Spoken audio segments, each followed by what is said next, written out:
بسم اللہ الرحمن الرحیم، السلام علیکم، میں ہوں حمزہ اشرف اور میں ہوں صفیہ خان۔ شامل کرتے ہیں ہیڈ لائنز۔ وزیر اعظم کا نوٹس اور کارروائی کی ہدایت بھی رائے گا۔ ملک کے مختلف شہروں میں پیٹرول کا بحران برقرار۔ زیادہ تر علاقوں میں 19ویں روز بھی شہری پیٹرول کے لیے خوار ہوتے رہے۔ لاہور، قصور، سیالکوٹ، گجرانوالہ، کوٹلی اور آزاد کشمیر میں پیٹرولیم مصنوعات نایاب۔ سلامتی کونسل میں بھارت کو واک اوور نہیں دیا۔ بھارت کے مقابلے میں الیکشن لڑ سکتے تھے لیکن حاصل کچھ نہ ہوتا۔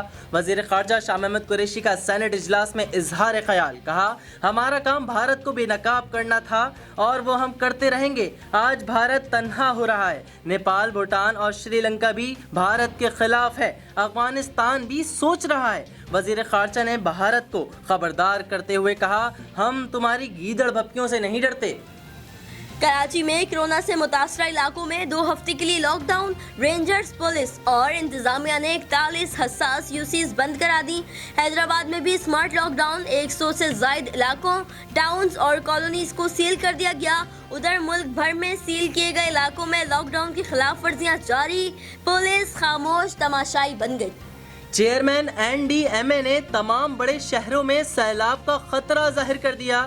چیئرمین NDMA لیفٹیننٹ جنرل محمد افضل کا کہنا ہے کہ ہر سال مونسون کی بارشوں سے سیلاب کا خطرہ رہتا ہے۔